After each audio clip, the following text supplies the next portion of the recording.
Gaimin Gladiators and Tundra. Obviously, Gaimin Gladiators are coming into this favored, but for a similar reason as Tundra's last victim was favored. Got a stand-in. You're also running double stick on this lane versus the Bat Void. You are winning the regen trade a little. I don't know if Sneyking's getting this one. Yeah, Sneyking, he's going to have to avalanche and hope he doesn't get bashed. It immediately gets bashed. All right, dyrachyo takes it ahead of him, and now Sneyking's going to be in some trouble here, especially if he gets body blocked in. Yep, just a little bit, and that's going to be enough for the Firefly to run him down. First blood goes to Seleri. Well, I mean, get this Brood online, get her ult going. Try not give away any kills to the Sven that would skew this lane, as Sneyking right on cue is going to look for it, but he does not have toss here. Lane to keep in mind. Telekinesis stuns a lot of these heroes. Ace starts putting one damage where he can, but tOfu is definitely dead, and Ace won't be able to get a return kill. Not in a 2 versus 3 scenario. Completely unkillable bottom with early perseverance here and cracking up. So now he's going to try and get this dual roam going, get their supports XP, and contest 6-minute power rune. You have level advantage. If 9 can get it, it's a lot of resources. It gets denied though by Seleri. He gets it in front of 9's face and then bumps back into Quinn for the kill. And I kind of wonder, with the core gone and the siege wagon pushing in, this is time to be able to push in against these 2 supports trying to hold the tower. So it could all happen very fast, but so far, you're right, Tundra is holding up strong. And here's another smoke move designed to try and quell the Timbersaw momentum. However, Timber has already made the move top. 3 cores converging for Gaimin onto that Sven with no ult. Yeah, Tundra's going to be here just a bit too late for it, and their carry is going to die. Maybe they'll still fight around it, though. I mean, if they get the opening for the kisses. This is where you want to put the snap out of use. Tundra really need a big core kill here. Followed up this game down. Really nice chain stun. Very nice. Alive. Not enough. Oh, and the Chronosphere, the final kiss, it burned him out, actually. And this Chrono's not dealing any damage. It's just to turn into a pig and run away. Time dilation will get dyrachyo out of there, but not what Gaimin we're looking for with this big triple core rotation. They will get the tower damage mid. Man, they are relentless on these objectives. It's so hard to stop them getting a tier 1 down somewhere. Is skiter gonna die again? It looks like Quinn wants to commit. It's going to be a close call, but he does get it with the last Whirling Death before the saves can come in. And that's Tundra chasing this Timber with everybody, watching their carry die to him. It's so much damn space, and I think he's gonna live too. That feels so bad. It's a very curious swap. I don't think I've seen Ace do this a lot. Yeah. Generally, Gaimin will just keep going to the lane with the Brood in it to plow down that tier 1, or they will fight elsewhere and let the Brood take it on her own. Now she comes back after pushing in that bottom lane, goes through the portal with the spiders, and shows up to try and help dyrachyo here. He's going to need the help with this many heroes, but Quinn, he'll be able to even the odds here, posing the mid laner and run down the 2 supports. These are just not good engagements for Tundra to be in. They're getting sucked into disadvantageous core fights, and their Tidehunter just can't get here. He's too damn clunky on the map. Yeah. 9 goes down, infested by the Broodmother here, and another triple core conversion for Gaimin. This is really a mind game of an early game. You're trying to guess where these cores are going to go. The upside for Tundra is the tide up here right now. So if you want to fight around 33, this is your chance to take that fight. Quinn's going to make it a lot easier to kill this guy, though, thanks to the Whirling Death, cutting him down significantly. And there's no rotations. They're not going to use the Ravage. They are just going to finish him off. Sneyking trying to go through the portal, but it got avalanche. The avalanche, so double kill. And a great steal so far by tOfu. I mean, one of the ways he pushed back the Tidehunter from pushing in mid. There is a stall mechanism here for Tundra. They're very good at it. I mean, look at Sneyking on the top left of the map right now. He's dragging away towards a Roshan pit as a Tiny, cutting this on the back door from Gaimin. Do you want to go gank this Tiny? No. Last though, to pull him out of position, he didn't use Firefly to make sure he put no damage on the Tidehunter so he wouldn't crack and shell off the disable. This is a slow kill. Tundra can earn this. Yeah, they are going to provide some reinforcements, and 33 might finally have an opportunity to use that Ravage as the team is here now. You got the damage. Yeah, they're trying to throw out all the guns, take the Ravage for last, and now it finally gets let go to finish off Quinn. Hugna Ward and Drain doing a lot there. Skiter didn't even have to use ult. Hill, you got to watch out for the turn on this fight from Gaimin, as they are not happy you took down their centerpiece and want revenge. Sneyking turns around, does what damage he can. The hammer comes through, does land onto the Broodmother. Nice Stormbolt as well with the drain. dyrachyo has to get out. 33, so close to just being able to throw out one last bit of damage. The Gush wasn't up in time though, so he'll turn around and get tOfu instead. A great save there by Tundra. Multiple heroes coming together at the perfect time. Didn't clean up some spiders from these big boys on Tundra's side, especially with Pugnaward and Life Drain behind them. And 33's got to respect the Timber Saw. He picks up a Blink Dagger now. So pretty early for him, typically. Yeah, this is not his casual build, but he just feels he's going to need to be the initiating power here. Skiter slowed down, already half health with just a lot of pokes here from Gaimin Gladiators. They still have potential saves here of the drain from AUI. Great avalanche coverage, though. And that hits the back line on top of the Sven, allowing them to chase down AUI as well. The Chakram pullback will finish them off. You are spiders. You are absolutely getting turned into spiders here. BKB, pretty necessary in this game, it feels like. Just needs more survivability.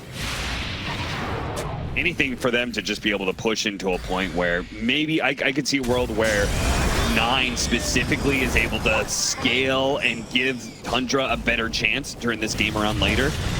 They're trying to bait it out here. Tundra ready to take this. Yeah, they are. Back together with the God Strength. Skiter laying into him. What the Chronos do. They do have the Mortimer's Kisses raining down. That's going to help out quite a bit, but 33 jumping into that one felt pretty bad, and he's got to be careful of Quinn now. Got to dodge this last Timber Chain Whirling Death. Attempted. Ravage goes out, but it's too late. The damage is done, and the Watermelon falls. That's the strength of Chrono this game, because I really think you have to throw these heroes out of Gaming's reach and make them jump into you to set the fight up for the Tidehunter. You know what? It's a good way in a war of mental attrition to start off a series, you know, just wearing them down. Oh, you think that's what they went for? Like, all right, guys, we're not going to win game 1. We're going to make them so mad that their frustration will win us game 2 and 3. And then even if we lose the series, when we come back in the grand finals, they're going to be like, oh, these guys again. 2 seconds on the Aegis here. Where'd he go? Chaining the stuns, the toss back into the Ravage, but they did not chain it properly. Something about that toss back and the Ravage hitting at the same time. They're so desperate to catch somebody from Tundra. And look at the lines just instantly drawn from 33. Like, get the hell out, guys. I'm going to push the map, stall this game. We're going to rat him up some more. Good luck, Sneyking. He's got a Glimmer, but there's a lot of AoE damage coming in from Quinn. And he also has a gem. That's Hex done for Ace as well. So the lockdown, the detection, the scalability, all coming online for Gaming. Now, Seleri was the one person who wasn't there for that top area. He's going to go for a lasso pullback, hoping his team will arrive in time, and they do. Because of his BKB, he stays alive, and now Ace, Quinn, they're going to try and chase down 9 first, while Skiter's going to be kited during his God Strength. There goes that Ravage put to use. Chains all over the place. He cannot get anything off. He had BKB, TP potential if the Void wasn't there. He was just not expecting the Ravage. Now he gives up level 4 Stormhammer, and he has early bots as well, so he can just join this fight. Yeah. He's just making sure there's nobody cutting back here. He can refill his mana. A very patient push by Gaming. You don't have to commit the Chrono here. You can just hit the buildings.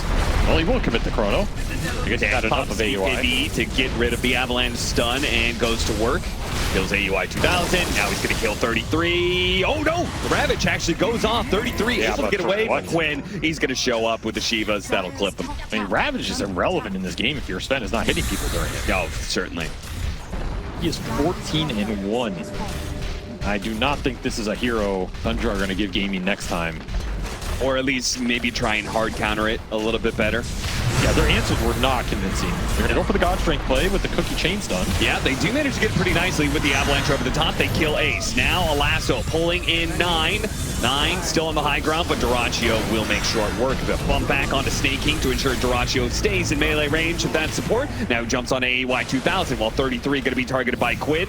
Skiter doing what he can to challenge dyrachyo, but against that butterfly, he really just cannot guaranteed put damage in. And the time dilations, just destroying them on the backside of these fights. It counters so much of the reinitiation power that this Tundra lineup wants to have. Toss back in with the tendrils with the follow-up stun. dyrachyo finally falls. That's a big kill to get. 2,000 gold for that streak. Now Quinn might be caught as well. The harpoon pulling him back in. Slows him down with the chakra. Maybe Skiter needs to be a little bit careful here. They're going to go for the kill. Quinn turns around, does what he can, but he falls before he can get the return kill. That was another streak kill. Yeah, that's another. So they just got 4,000 gold off of the kills. That's probably... We'll see who takes this. Honestly, I could see a world where you get 90 ages, so Skiter feels like his second life is not as valuable, but says, no, I am the carry. His jump should be pretty reliable, and I think it's how Gaimin want to start all these fights.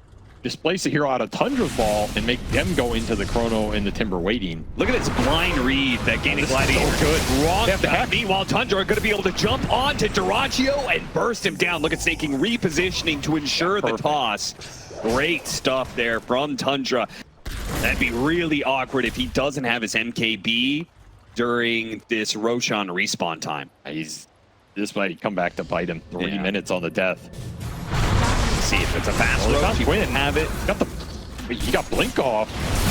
Really bad. The Gap helping out a little bit here. The team, Force out trying to help him. Ravage going to cover some of this, but dyrachyo is going to be able to get the 5-man Chronos here. And he starts to land damage into 9. Skiter's going to be next, lasted up almost immediately as the Chronosphere fails. And that's going to be 3 dead, AY and 33. Neither one, I think, is going to get out alive. As Gaimin Gladiators just going to go for gusto here. Run down as many heroes as possible, even through the buybacks are coming out, because one buyback will never come. That's going to be Skiter. The Sven won't be here for this fight. Tundra going to have to push through it anyway. Sneyking covering himself with the avalanche, toss back all the way, almost into the fountain. dyrachyo daring it. Rod of Atos needs to be able to start backing up now. Kiss is going to be return fire on tOfu, pushing Tundra into their fountain. Left with only 3 heroes alive. They have to form a defense for the next minute. And that blink from Quinn was so damn clutch. It made them chase so much farther. You have to expend your blink and your harpoon just to get a couple Sven hits in, which just sets up the game-ending Chrono potentially from dyrachyo. And those level 25 talents are now online. Double chakram, backtrack for the Faceless Void. These fights just became even harder. Another lasso, Tendril trying to chain it, but they're just going for a Bat Rider. Meanwhile, they're losing more and more heroes with no buyback. Diebacks all around for Tundra, and Gaimin Gladiators will finally close out game number 1. I mean, that was getting a little spooky there. Tundra's ability to drag these games back is astounding, but that is just too much of a hill to climb, especially versus the best team in the world right now. As Gaimin still had a lot of scale left in the tank with these talents, with another Roshan coming up that you know they were going to be in position to contest with that Chronosphere. So I fully expect that from 9. I think it's Midas, probably in Demanta or Gleipnir, maybe both at a certain point. I think it could be a good game for either. The issue is I do think it's kind of a bad Arc Ward game paper. I think Brood has a good matchup versus Hero. At least, I mean, maybe new Arc Warden, who the hell knows, but in general, Brood has had a very good matchup as Skiter is... He's going to take a lot of damage with the blood grenade, slowing him down. He levels up the thirst. You're not going to get much movement speed out of that, my friend. It'll be first blood for tOfu. And Silken Bowl is just so good in these rundown scenarios. Yeah. This really deep lane ops top that's helping Gaimin read these moves. Yeah. These side lane wards early on in the game sometimes prove invaluable. Shield Rune will get defended here. tOfu really putting on his body on the line for this one. He's going to be hit by the blast off. AY should be able to secure this, but 9's going to be in trouble as Quinn looking to chase him down. He does manage to get level 6, but the kill happens before Quinn gets taken down by Sneyking. Good 33, man. There you go. Doing a deep lane pull. Seleri's not going to let him get away with it so easily, though. In fact, tOfu, his death just provides an opportunity for more rotations. I think he shouldn't die here, though. It's going to be kind of close. He's out of Firefly, and now he's kind of stuck. He commits to the creep, doesn't want to miss out on the flag bearer. It's worth too much. Yeah, I think maybe you can go for TP there, but I think he doesn't want to risk it. Rather just die and come back. And his side lanes are getting really weird for both teams. It's a Tundra game. It's bound to get weird. It's absolutely true, as 33 has been found in the corner of the map. Again. Dude, man cannot get his Vanguard. I mean, it is a pretty good, like, carry-type Broodmother game, right? Because he can challenge the Bloodseeker, and he can get on top of the Arc Warden. I mean, I don't think there's anything wrong with this. Maybe they just don't think they're as far ahead as they actually are, either. Yeah, they're at 4K in 11 minutes. Lanes have not gone well for Tundra at all, and the Midas Arc Warden, the real Arc Warden, is going to go up to this high ground, try and bring him down with a focus fire. Sneyking will create some space, but boy, those spiders. quickly. Overwhelming 9. They're going to go for Sneyking. They'll get him too. This is looking like a classic gaming route here. He's going high ground with the rally on the Spiderlings. It's so much damage. You're gonna have to clip this. Oh, this is absolutely out of control. I don't think they're gonna stop either, because what are they afraid of here? And this is pretty gross that he's got the rally with the spiders once again. You've seen Seleri do this a couple of times with Ace. Bang, Roger, they're going to go for the kill. They got the chainsaw with the lasso pullback. Finally, something Tundra has something to work with here. Maybe you should have been afraid of this high ground. See if Tundra can get anything else off this. Nice lined up stun from tOfu, but he'll still die. So 1 for 2 exchange, a massive turnaround and momentum there for Tundra. But it's also sees a lot more, so, you know, it gets rewarded. Well, losing game, however. This is one of those wards like, what is it doing for us? Which rise to the occasion on LAN. If they can get there. If they can get there, yeah. I don't know, what's the GOAT online team in Dota 2? Dire's top tower is under attack. Probably like NIP or something. I don't know. That's the first one that came out. I mean, like, there was the little finger action. Virtus Pro team. tOfu gonna be bumped back with the rupture, so he'll take a lot of damage for that one. Quinn, shackle shot is up, so we can stop this TP. Sneyking will be left behind. So 2 supports for 1. I mean, honestly, when you're behind like this, is not the worst thing for Tundra. They're just trying to create space for more farm on 9. Like, why try and do that again, right? Yeah. And so they're just gonna farm up. I already see AUI laying up like super defensive mines. So we're gonna get some sort of lasso pull back into right near mine explosion. That's gonna be killing a core and stopping a high ground push. He's got 2 minutes left on that Aegis, so maybe we'll see another high ground attempt here. Yeah, that's an opening. 30 seconds no carry. You can at least get another. Oh, there's the bubble potentially. That's your 1 bubble. Man up with the spiders. Yeah, they chunked this so fast, even with the Crimson Guard. Guard helps slow it down a lot. The charge on through, doing some but damage. Purge Hurricane back in. As you said, the Purge nuisance for that Bulldoze Spirit Breaker. That's your last bubble here. Still a glyph. You're going to use it. Skiter back up. What can you make of this? You're going to have to find a Blink Lasso here. I don't think Gaimin are leaving with this Aegis. Yeah, they're going to go for it. Break the Lincolns on Ace. Try and get it back, but tOfu with the brilliant Hex slows down that pull. They still have the blast off the chain, and with it, the mines can explode. They'll get the kill. Skiter's going to come in, but he takes so much damage, he has to back away. Ace finally does die, but Skiter had to go back to the fountain in order to try and fight again. 9 sacrifices his double for the healing ward. Tells you how annoying it's been, and another impale, another death.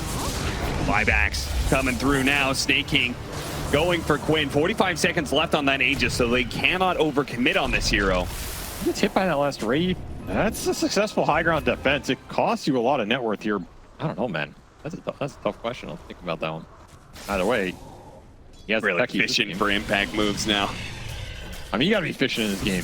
This is stalled out. Tundra not finding much on that. But at least Sneyking has a Shadow Amulet, so good for him. You know, when the times get tough. And he bought a second part of his Shadow Blade, but we go back into live where Skiter has just been fingered down. It's an opening to find Ace, though. Yeah, it turns on his BKB, so even if you lasso him, you're not going to be doing very much damage. In fact, pulling him closer to 9 is very dangerous. They almost got that kill, but they do manage to finish off the Broodmother, thanks to IUI blasting in. But he gets the Arc Warden out, and they get a Brood kill, so I guess that's a successful fight. Yeah. Gaimin continue to find the kills and lead in the It must be so painful to be Sneyking in this game. He just charges out to a lane, tries to kill it. But Snaking's PMA, I don't know if it's changed, but when I played with him, it wasn't that inspiring. It wasn't particular. Like, you didn't believe it, right? No, nobody believed he was never PMA in the first place. I don't know if he knew that, but nobody believed it. I think he's a lot better now. He's definitely grown a lot as a player and captain. Winning TI will do that. Lasso, they almost got the range damage that helped. And if they win this fight, it's going to be looking. Oh, 33! He still falls. That's going to be yet another finger charge for tOfu. Now Skiter, who raced out of the base, immediately met by the brick wall. That is a shackle shot to a creep. Just has no BKB. You went for this Manta into the Mjolnir build. Tier 3 down. Gaimin Gladiators looking like the first lane of barracks for them. He links him the esports winnings all time. Oh, yeah. He links him that page. Honestly, after this year, I don't know if Gaimin are that far behind. That is true. They have been winning everything. They won a lot of prize money this year, man. Yeah, Dream Leagues were actually worth quite a bit, and they've gotten 2 majors under their belt. Possibly soon to be a 3rd as they are going to the grand finals. Oh my god, that tOfu blinked in? What the hell? All right, Gaimin Gladiators is just way too full of themselves at this point. That is some cocky. That is some arrogance right there. If they find Quinn, that's huge. They'll take Ace for sure, too. Yeah, Lincoln's but on both of these cores. Yeah, I was going to say, it's really hard to get through the Lincoln clearing out enough. That's a 4-staff. Ace, he responds. He gets off the BKB fast enough, 33. He already used his, did he attempt to go for... locked. I don't know what happened there. Either way, Quinn 4-staff or something? Either way, Quinn in with a BKB double damage. He got stunned to fight, but he is going to be pushed back during his BKB. Now he's going to be hit by the Blood Right. He's actually a little bit low, but the rest of Gaimin Gladiators are in full fighting force here. They're going to show up, take down 3 of Tundra, get yet another finger charge as well. What are you going to do about this? Through that. We've got our own bubble going on. Well, Manta Arcboard. So this is Manta and the Gleipnir timing. This is where the hero really starts to hurt. You got the Lion Shard to help clear through some of these illusions, however. Be nice for tOfu. And they're going to find a lasso on the Lion. Yeah, pull him back in, and tOfu is going to die for this one. Sneyking will be traded out. Dyrachyo is actually pretty damn low. He's just dying. Thought about poking at him. Of course, he had the Aegis, no reason to commit, while Quinn, he goes in deep to be able to destroy 33's Batrider. That is going to be die back there. Dyrachyo blinking in to die on the Aegis. He doesn't want to keep that alive anymore. Quinn stopping for the rupture here. They just cannot commit to get this kill on him while the Omni Slash chases down Skiter. Dyrachyo in deep right next to the fountain. Still is able to just spin back to safety. No, we can see the Tempest double gets demolished pretty quickly. It's now out. Final buildings left before Megas. Tundra just gone. Playing for the long game. Well, it's not much longer game than laying up against Mega Creep. Like so much for the high ground defense here. And they're just going to call it. They don't want to struggle anymore. As that is an incredibly dominant series here by Gaimin. Just made it look easy, man. Tundra, they've had their moments in this tournament. They've also been very hit or miss, not nearly as consistent as Gaimin the whole year. And it shows here. This team has still been unbeaten at majors as they get a 3rd grand finals appearance in a row. Can anybody stop them?